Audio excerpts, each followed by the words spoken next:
All right. I think it's pretty hard not to be totally excited about what's happening with the secondary. The loss of Xavier Howard, the question marks around Cam Smith have really been helped out a ton. The addition of Fuller is a big deal. Poyer. This secondary looks to be both deep and talented. And when you understand what Anthony Weaver wants to do, he wants to run that Baltimore defense. He wants to go light, come out and you nickel and even maybe dime on first down, and then keep getting lighter as you go higher into the passing downs. And having the ability to bring different guys in to create different kind of matchups, having depth when guys get nicked or tired or whatever, it's going to go a long way to help Anthony Weaver to do his thing. Coaches, there's no other sport that the coach has as much impact, but the talent is absolutely necessary. So this you got to be applaud what's going on with the secondary. It's not all perfect. I'll get into that today. I want to talk about the secondary and then how it ties into the front, and then how it ties into the offense to say, hey, the Hopium crowd is getting hotter and hotter. The Chirs Grier is cooking 4D group, 4D chess group. They're getting really excited, and they're pretty much the loudest voice. And the Grier sucks and should be fired. That underneath group is kind of fading in the background, which usually happens this time of the year.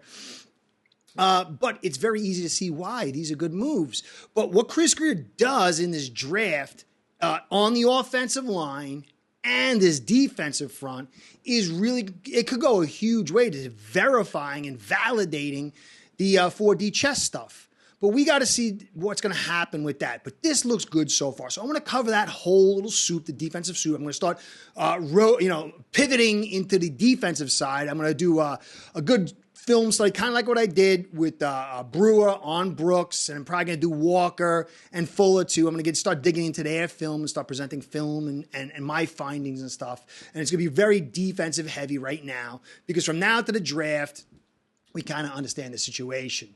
But then I want to cover Terron. Terron restructured.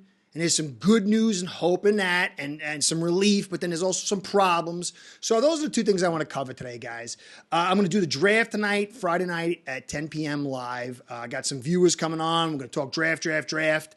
So come on. If you have any comments or questions or whatever, you can bring those up as well. But we're really going to focus heavy on the draft. So check us out tonight. So guys, the likes, the subscribes, the comments, the views, all that stuff keeps me in business. Gives the electricity and life to the algorithm gods, and that keeps me doing my thing. And I love to do it, so I'm grateful. So keep doing all that stuff. Subscribe if you haven't subscribed yet. If you have, click the notification bell, because that, they say, is a big deal, because then when I do my thing, and you come check my thing out. Anyway, guys, I want to give you a shout out to Ace Per Head, my sponsor, because without the two of you, this show ain't going down. Ace Per Head's betting software is the premier white label platform for bookies to manage their players and grow their sportsbook operation. Click the link in the description below to get set up in minutes. Ask for the Curtis promo and get a special introductory discount. All right, so I'm going to get into the quick thing first, and that would be the Terron thing. Okay, so let me read a little thing here. So according to the website, Armstead accepted a $4.25 million pay cut and received $10 million in guaranteed salary. The new contract includes $7.9 signing bonus that will be spread out through the deal. The final two seasons of Armstead's deal, 25 and 26, are unchanged. There's no guaranteed salary after 24 season, but the cap hits in each season increased from $20 million to $22 million. The Dolphins also added void years in 27, 28. But they say right here, Armstead could be released in 24 post-June and get $14 million in cap space. Now, my man Terron, I love Terron. You take Terron off this offense. I mean, if you had Connor and Hunt, it'd be different. But when you take both those guys out, and the talk is, someone was telling me, multiple people were telling me, that Louis Riddick said that the injury to Connor was so bad he might retire. And that's sad. That really is sad. And I think that really pushes him off out of the frame, because if he was hurt that bad, he didn't get the contract to cover him in those injuries, he might be a little bitter too. So he might not come back at all. And I think if he does, he's probably not coming here. We get the money invested in Brewer.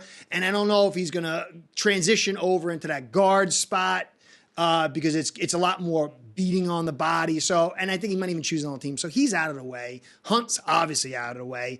And so you got Terron, Brewer, and then you got Jackson. And if you take Terron off this roster, and it's not sure, they could cut him, maybe he doesn't make it through this season or next season. I think he's going to be here for 2 seasons, but it'll certainly 1 season.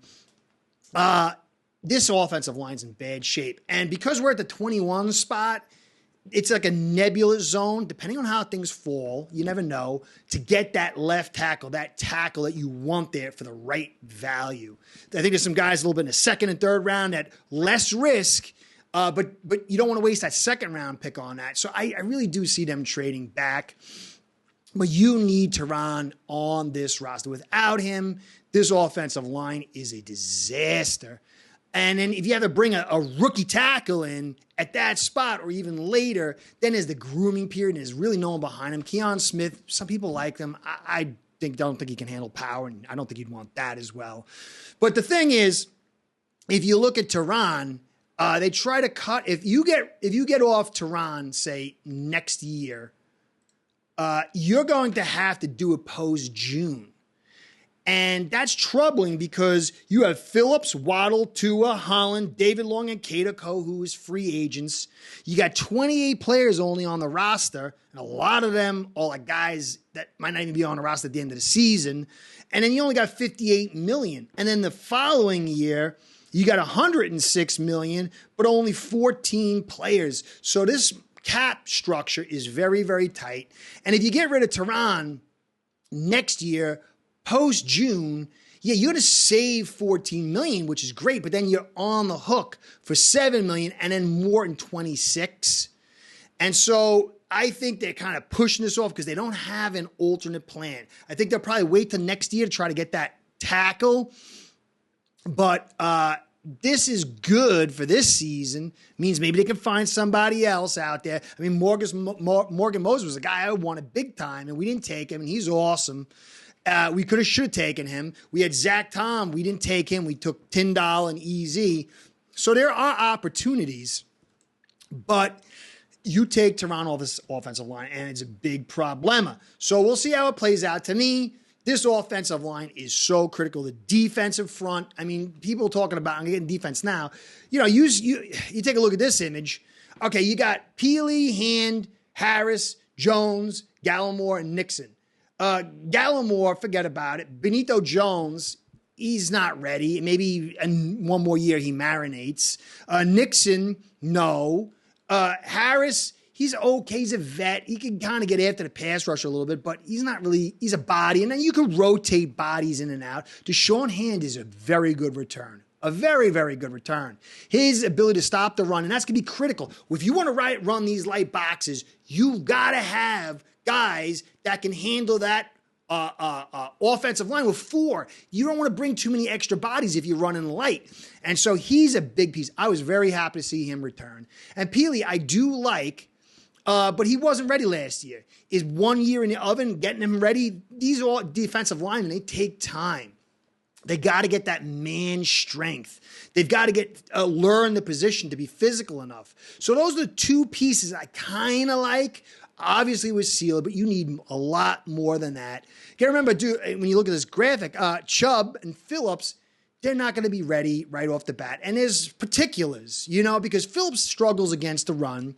It's going to take him a little while with the injury to get back in the physical department. And so with both these guys out, you got Barrett and really not much else behind him. And so we're going to need a nose tackle. And we're going to need another D end. I mean, without a doubt. And the nose tackle, if you look at the Ravens, they run that light box. But they have a Jones, and they have Pierce, and they have Malbuka, whatever his name, Malabuk.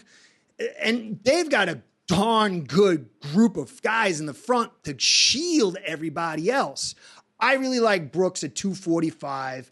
I'm starting to tape on him now. I'm hoping I stay excited. But he's like your Sam if you want to bring out your 3 linebackers. And then you got Walker, who's a good cover guy. That's your Will. And then Long Jr. is your Mike.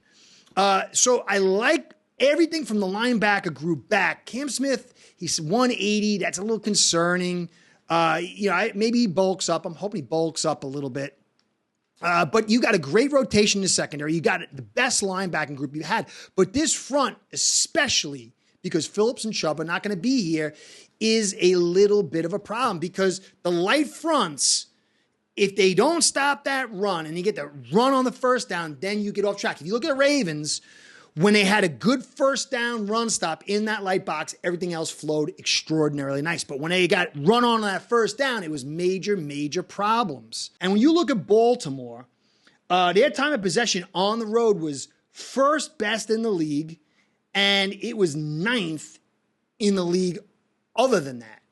So when they're on the road, they were number 1, and that's critical. When you look at us, we were 15th in time of possession, 19th away, and over those last 3 games, 27th. And we have to run this football and take control of the time of possession. And then we have to have the bodies up front to protect this very good secondary, what appears to be on. I don't see how it can't be a good secondary, but the one thing that I keep saying over and over again, if you pull anything from me, is physicality. NFL is about physicality. It's not just about skills. And so you have to have the physicality on both sides of the football. Now, this draft, you can get the right guard, get the right nose tackle, maybe with those 2 picks. And then if you get that 3rd pick, maybe you get a nice D end, and it would change the projection of this group. I mean, still would mean Terron has to stay healthy. Obviously, Brewer has to stay healthy. Sealer has to stay healthy. And we got to get lucky early because Phillips and Chubb is not going to be there. But if they can find 3 guys, if they can get Sweat and a good guard and a guy that could be a nice rotational physical D end, kind of like what Sealer, the Sealer size to play along with them, then I really do think we could see some good stuff.